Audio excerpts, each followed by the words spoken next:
Hello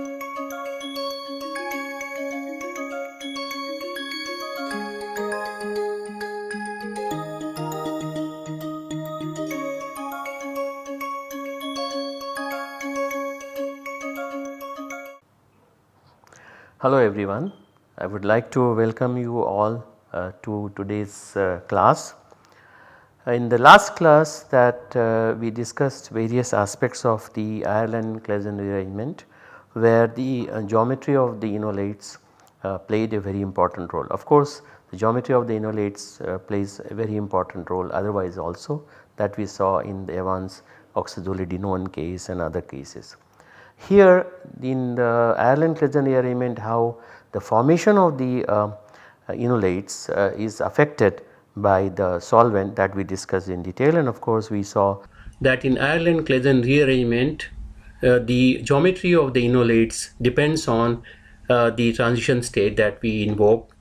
Now if we see the transition state in THF solvent, then we invoke the chelation between the oxygen and the lithium of LDA, and we saw that in order to avoid the interaction between this R2 group and the large group at this particular center, the transition state which is favored would have the smaller group on this side, that is the hydrogen on this side.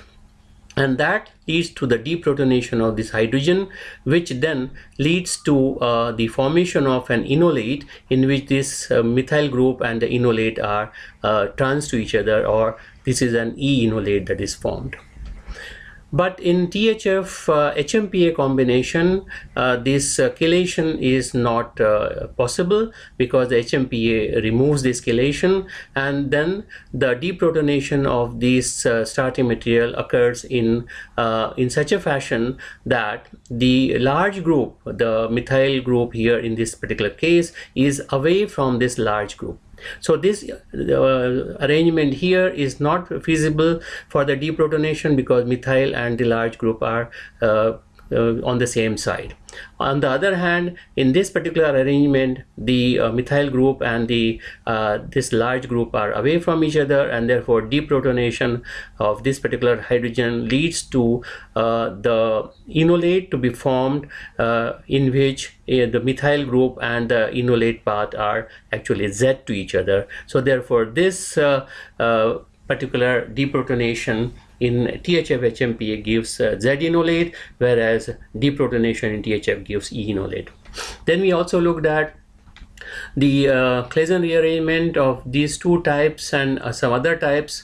For example, in this case, if the geometry of the double bonds are different from each other, that means this is Z and E and this is E and Z, and they give the same product in which the relative stereochemistry remains the same. Now we also looked at two more examples in which the double bond geometry was changed. For example, here it is trans and here it is cis, and there is an asymmetric center which is present, and these molecules are chiral. So when this rearrangement is done, we get the products which are having different stereochemistry at these two centers. Like for example, here they are trans to each other, and here they are cis to each other, or they are anti to each other, here syn to each other, and the molecules are chiral because starting material is chiral. So we now look at some other aspects of the Claisen rearrangement. For example, if we do not use the this Lewis acids or such kind of hydrogen bonding aided solvents, then of course we need very high temperature for the Claisen rearrangement to occur. For example, if we start with a allyl vinyl ether of this kind in which this carbon oxygen bond is beta oriented, and heat the reaction mixture at 160 degrees in collidine, then what we get is this particular type of product in which, as we can see, that the newly formed carbon-carbon bond is also beta oriented because this carbon oxygen bond was beta oriented.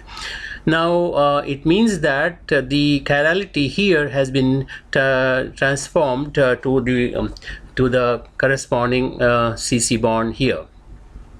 Now if we take aromatic Claisen rearrangement, what we discussed earlier for allyl phenyl ether type of molecules, then we can write the mechanism in this particular fashion, in which the this particular allyl phenyl ether upon heating would form an intermediate of this particular kind and where the regaining of the aromaticity is accompanied by the formation of the corresponding phenol.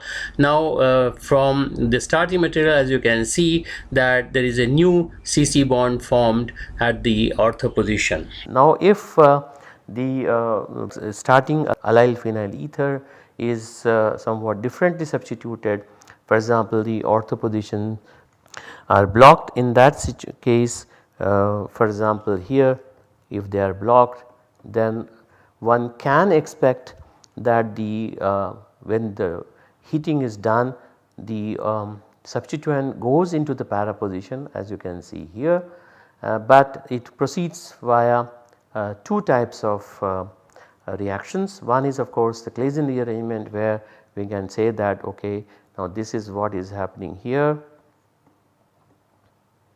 and then you generate a species like this. Now here for the sake of clarity, it is written that this particular bond is alpha oriented, but it really does not matter. But supposing if the product does form where this asymmetric center here has alpha orientation of the allyl group, then it is understood that since it is now it is a COP rearrangement. So you have 1, 2, 3, 4, 5, 6. So it is also a kind of a concerted reaction, and therefore this undergoes 3,3 sigma tropic rearrangement, and where there is a retention of configuration here, that is what is being said here. Although you cannot really see it in this particular case easily, because this will be immediately regaining the aromaticity leading to this particular product. But it implies that when we say retention of configuration, means that the first asymmetric center that is being created, if that has a particular orientation alpha or beta, then in the next COP rearrangement it undergoes a kind of same with the same configuration, and finally enolization leads to the aromatic product. So this is how the Claisen rearrangement, the original aromatic allyl phenyl ether based aromatic Claisen rearrangement occurs. Very interesting Johnson-Claisen rearrangement, which is very useful from various angles, is like if you start with an allyl alcohol and if you react with this triethyl orthoacetate, this is triethyl orthoacetate. So essentially it is something like this. What you have is 3 ethyl ethoxy groups are attached to this, and in the presence of a protic acid as a catalyst at a high temperature, you react it, then allyl alcohol basically reacts. So if you have something like this here, then this alcohol attacks, because you get protonation of this particular one of the species here, and this goes off, and then it will form an intermediate of this kind, which of course will lose proton from here like this, and then you get ethanol lost, the 2 ethanols are lost, and then what we get is this allyl like this kind of situation comes in. So this part is the allyl part of it, and of course the other part is the vinyl ether part. But it is coming from substrate in which you have an extra ethoxy group here or OR group here, and when the reaction occurs in a Claisen rearrangement fashion in this way, then what you get is alpha, beta, gamma, delta. So you get gamma delta unsaturated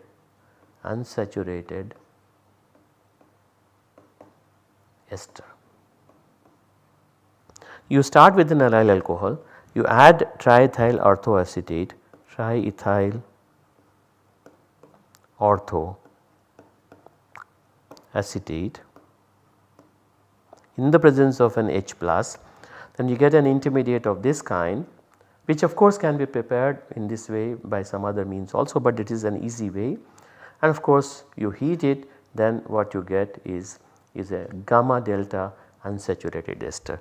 Now there are very many applications of such kind of substrates in the literature, and a couple of them we will try and look at it. For example, if you start with a substrate like this and allow it to react under the Johnson-Claisen rearrangement type of conditions, then we expect this type of intermediate to form first, which will undergo Claisen rearrangement to lead to the formation of this gamma delta unsaturated ester. This is alpha, this is beta, this is gamma, this is delta.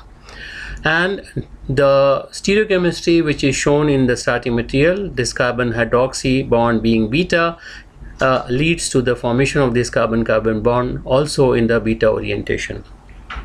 Now reduction of this particular aldehyde with sodium borohydride leads to the formation of this primary alcohol, which upon treatment with the base allows lactonization to take place and form this kind of bicyclic lactone molecule. Now similarly, if we take this type of substrate in which there is an aldehyde group and an enone moiety, and reduce under Lucci reduction conditions so that the enone is reduced in preference to aldehyde to form this type of allyl alcohol, and this allyl alcohol upon treatment with conditions of Johnson-Claisen type will lead to the formation of this gamma delta unsaturated ester.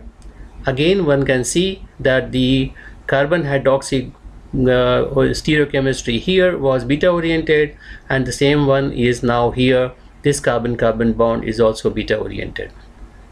Once again we can reduce the aldehyde to the corresponding alcohol and then allow the lactonization to take place in a similar fashion as we did it here to form a bicyclic lactone molecule like this.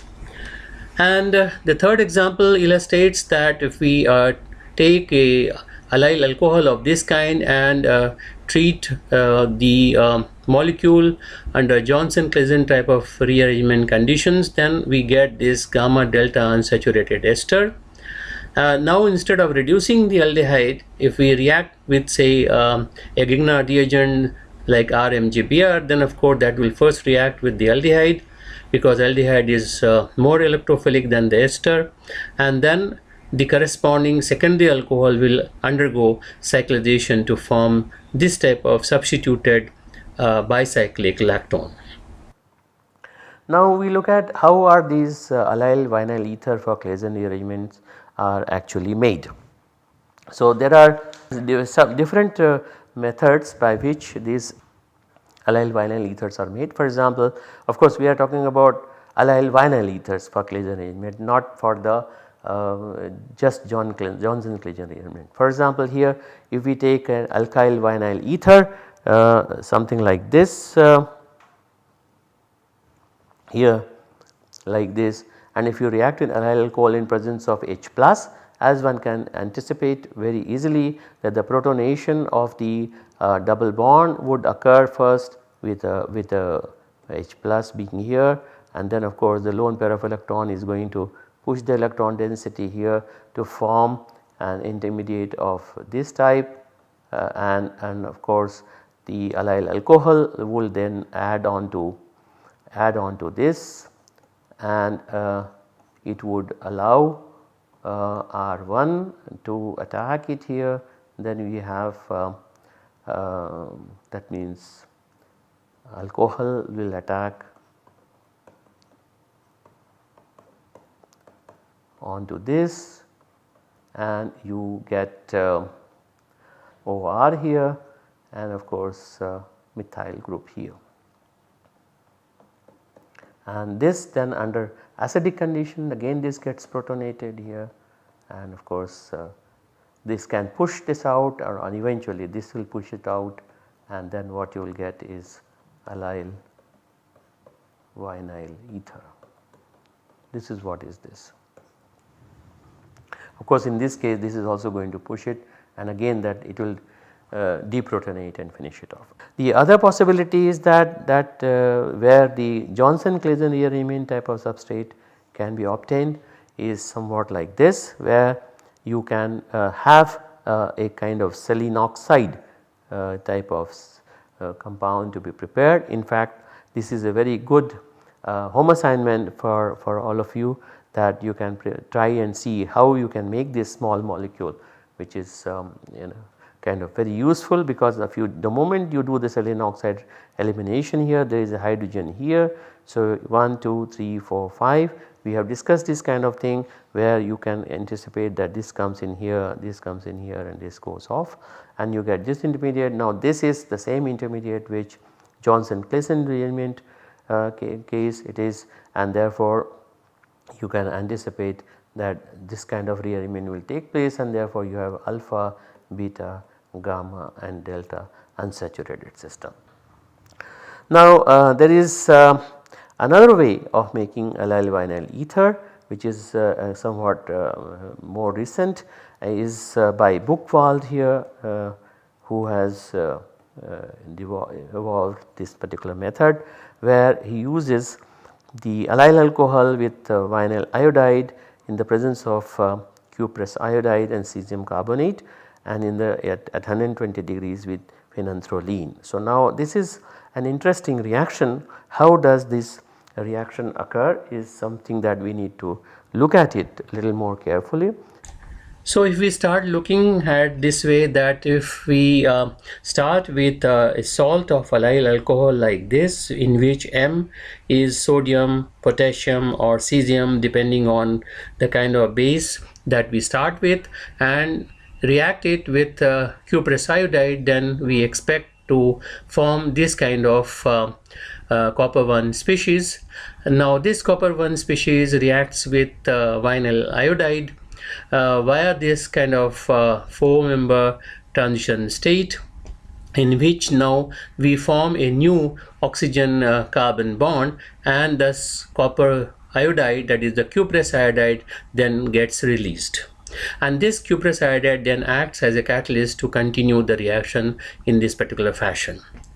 Alternatively, what has been proposed, that this copper 1 species which is formed here reacts with vinyl iodide in such a fashion that there is first a oxidative addition that takes place to form this copper 3 species, and which undergoes a reductive elimination of cuprous iodide and release the allyl vinyl ether. This kind of mechanistic considerations have been discussed in detail in this particular journal, Tetrahedron 1992. So in addition to this, there is another rearrangement which is known as Eschenmoser-Claisen rearrangement, and that involves reaction of the allyl alcohol like this with a species of this kind, which upon heating forms this intermediate, and this is also having a similar orientation of the double bonds. So this of course goes in this way to form this intermediate, which is again like a alpha, beta, gamma, delta unsaturated amide type of system. So how does this form, and then further aspects of it we will discuss it in the next time, but right now how does it form? If this is your starting material where there are 2 dimethoxy and a methyl and NN dimethyl, they upon heating they break off to form this intermediate, which then reacts with this ionic species to form this particular intermediate, from where the proton is lost, and of course the methoxide ion which is come out from here then takes up the proton in this fashion, and methanol is lost of course, and then this is how the reaction then leads to the formation of this intermediate which is similar to this intermediate, and this intermediate then undergoes kind of Claisen rearrangement. We can put the orientation in a slightly different way, and then we can say that the reaction occurs to form this particular product. So, this is what is called as Eschenmoser-Claisen rearrangement. It has been modified by Eschenmoser, and then we will look at some other aspects of the Claisen rearrangement and related reactions next time. Till then you can look at whatever I have discussed it today, and if you have any questions, then of course you can keep that in mind and then post it to me when the course is being run, and till then take care and bye. Thank you.